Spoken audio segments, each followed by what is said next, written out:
Assalamualaikum warahmatullahi wabarakatuh. Jumpa lagi dengan 1001 Story. Di video kali ini saya akan membawakan kisah penciptaan Siti Hawa dan sebab-sebab Nabi Adam dan Siti Hawa diusir oleh Allah Subhanahu wa taala dari surga menuju bumi ini. Oleh karena itu, jangan kemana-mana ya.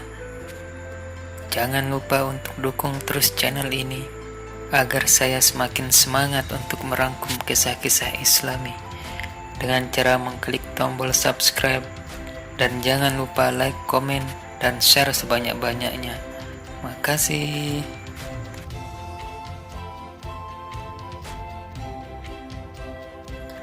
Oke, langsung saja.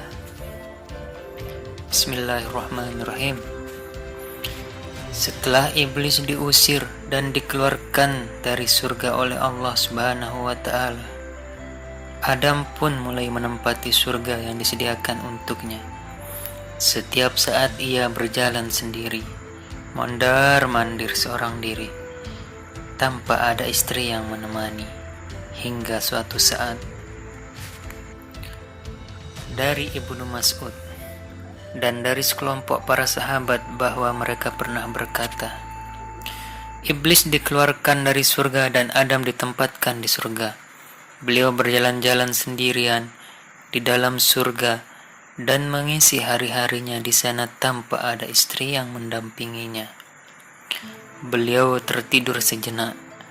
Ketika terbangun, tiba-tiba telah ada seorang wanita yang duduk di sisi kepalanya. Allah menciptakannya dari tulang rusuk Adam. Adam pun bertanya, "Siapa engkau?" Ia menjawab, "Seorang wanita."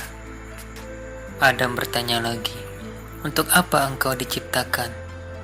Ia menjawab, "Agar engkau merasa tenang bersamaku."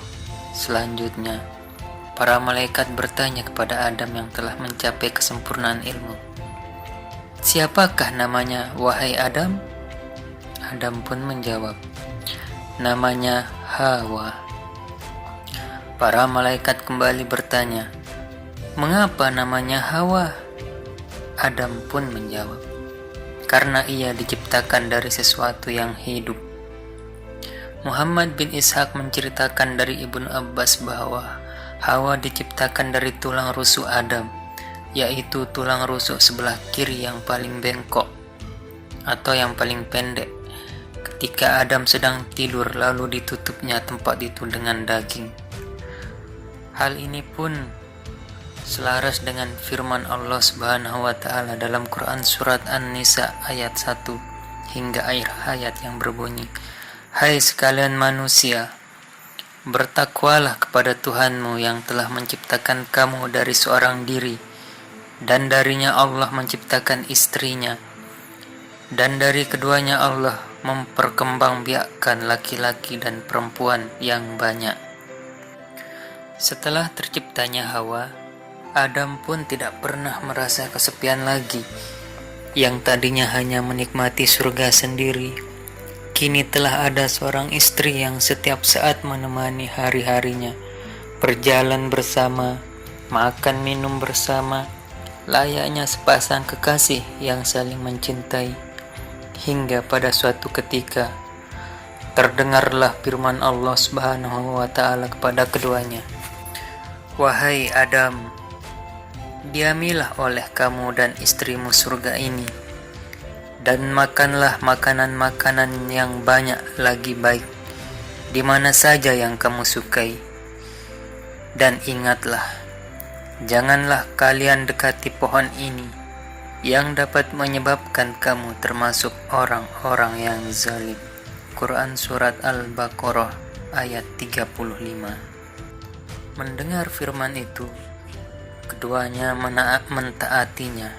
Namun, firman itu terdengar sampai ke telinga iblis, dan iblis mulai merencanakan sesuatu yang jahat kepada Adam dan Hawa.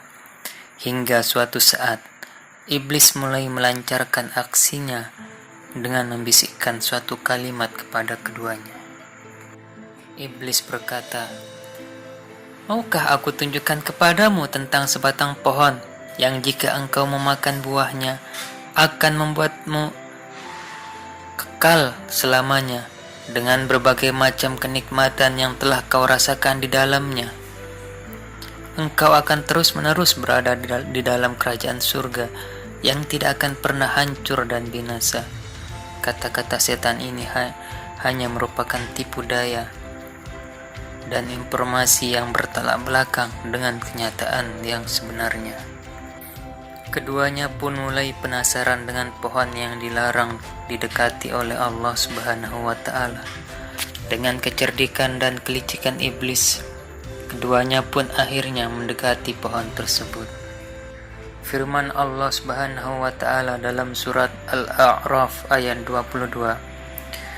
Maka setan membujuk keduanya untuk memakan buah itu. Dengan tipu daya, tatkala keduanya telah mencicipi buah pohon itu, tampaklah bagi keduanya aurat-auratnya. Maka mulailah keduanya menutupinya dengan daun-daun surga.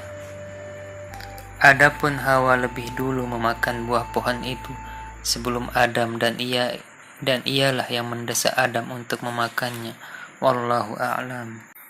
Berhasillah iblis memperdayakan keduanya dengan bisikan-bisikan dan rayuannya, dan akhirnya setelah memakan buah tersebut tampaklah aurat dari keduanya. Kemudian datanglah firman Allah Subhanahu wa Ta'ala, bukankah aku telah melarang kalian untuk mendekati pohon itu? Dan kukatakan kepada kalian, sesungguhnya iblis itu adalah musuh yang nyata bagi kalian. Dan keduanya berkata, ya Tuhan kami, sesungguhnya kami telah menganiaya diri kami sendiri. Dan jika Engkau tidak mengampuni kami dan memberi rahmat kepada kami, niscaya kami termasuk orang-orang yang merugi. Al-A'raf ayat 22 sampai 23. Kemudian Allah mengusir keduanya beserta iblis ke bumi.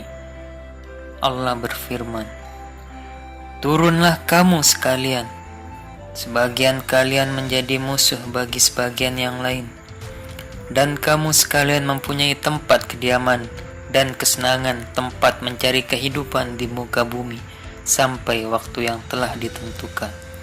Al-A'raf ayat 24. Ayat ini merupakan perintah untuk Adam, Hawa, dan juga iblis. Ada juga yang mengatakan bahwa ular juga ikut bersama mereka.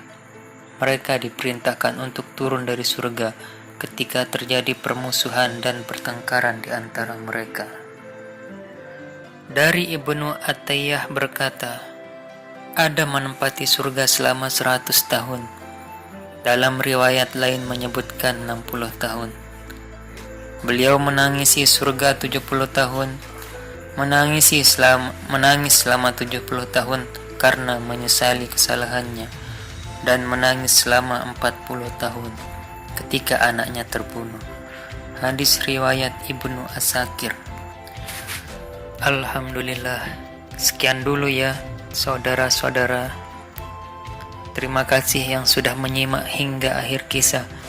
Jangan lupa komentar positifnya, kritik dan juga sarannya. Like dan subscribe channel ini agar terus berkembang. Akhir kata, wassalamualaikum warahmatullahi wabarakatuh.